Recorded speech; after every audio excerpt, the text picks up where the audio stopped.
La nuit tombe sur Rome, une nuit claire et douce. Déjà l'étoile du soir brille du côté de la mer. Deux enfants, un garçon de 13 ans et une fillette de 12 se dirigent vers une des portes de la ville en se donnant la main.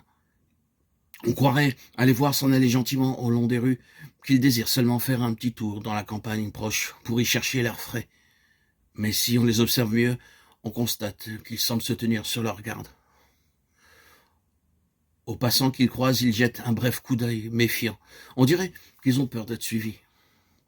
Quand ils ont parcouru environ 1200 mètres au-delà de la porte sur une belle voie aux larges dalles, ils la quittent et courent résolument vers un petit bois de cyprès.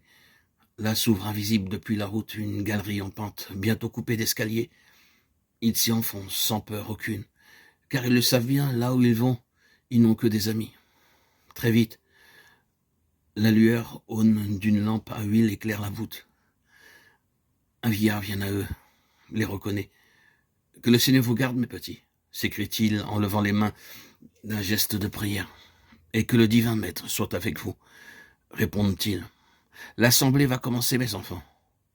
Marc lui-même est parmi nous. » Ce soir, allez vite, et tandis que le long de la galerie, le frère et la sœur se hâtent, l'écho vient à eux d'un chant où maintes voix s'unissent, d'un chant qu'ils connaissent bien. Qu'est-ce donc que cette réunion mystérieuse? Que sont ces gens qui chantent dans une salle souterraine? Pourquoi les deux enfants ont-ils pris tant de précautions afin de n'être pas suivis? Nous sommes il y a 19 siècles environ, au premier temps de notre ère. Alors, comme vous l'avez appris dans votre livre d'histoire, le monde occidental, le bassin de la mer Méditerranée, appartient aux empereurs romains. Ah, certes, ils ont bien su organiser leur domaine, y tracer de belles routes, y établir une solide administration. Partout, dans leur immense empire, règne l'ordre, la paix et la prospérité.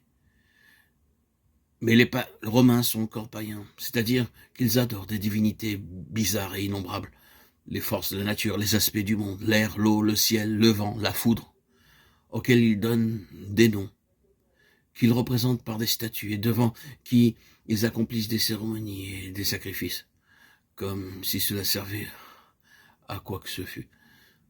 Cependant, parmi les Romains même, les meilleurs, les plus intelligents, depuis déjà longtemps éprouvent de l'angoisse. Ils se rendent compte que les idoles de pierre et de bois doré, fabriquées par la main de l'homme, ne peuvent pas être de véritables dieux. Ils comprennent aussi que ces divinités, dont les Grecs racontent dans les livres appelés mythologie, tant d'histoires amusantes, mais bien peu morales, ne sont pas très estimables. Ils sont inquiets, donc. Et voici, justement, que depuis quelque temps, un peu partout dans l'Empire, on voit paraître des gens qui s'en vont, répétant « Romains, vous vous trompez. Vos idoles ne sont rien que du bois, du plâtre ou de la pierre. Ce que vous prenez pour des dieux innombrables, ce sont les manifestations d'un Dieu unique, du seul vrai Dieu qui a fait le monde, et la terre, et les hommes, les porte-paroles du vrai Dieu. Nous vous annonçons qu'il est lui-même venu sur la terre pour que les hommes connaissent la vérité et la paix. » Et de plus en plus nombreux des païens écoutent ce message et se convertissent à la nouvelle religion. Vous comprenez que les empereurs sont fort mécontents. Que se passerait-il si tous leurs sujets abandonnaient la foi officielle? Si tous refusaient de croire aux divinités de l'État romain?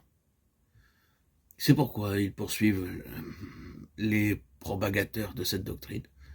La police les traque et quand elle les prend, c'est pour la prison, les travaux forcés et même souvent la mort dans des tortures terribles. Aussi, les partisans de la foi nouvelle doivent-ils se cacher pour se réunir? Ils tiennent leur assemblée dans des galeries souterraines qu'on nomme les catacombes. Et c'est précisément à l'une de ces réunions que nous venons de voir venir la petite fille et le jeune garçon. Leurs parents, hélas, ont été arrêtés par la police impériale et l'on est très inquiets sur leur sort. Mais eux, les enfants intrépides, comme on l'est à leur âge, ils continuent à se rendre aux assemblées secrètes. Jamais la pensée ne leur est venue de ne pas demeurer fidèles aux leçons qu'ils ont reçues de leur père et de leur mère. Et si on leur demandait pourquoi ils sont là, pourquoi ils risquent ainsi la police impériale et ses prisons, soyez-en sûrs, ils répondraient avec fierté ce que leurs parents leur ont appris depuis leur naissance. Nous aussi, nous sommes chrétiens. Dans les catacombes, les premiers chrétiens écoutaient la bonne nouvelle.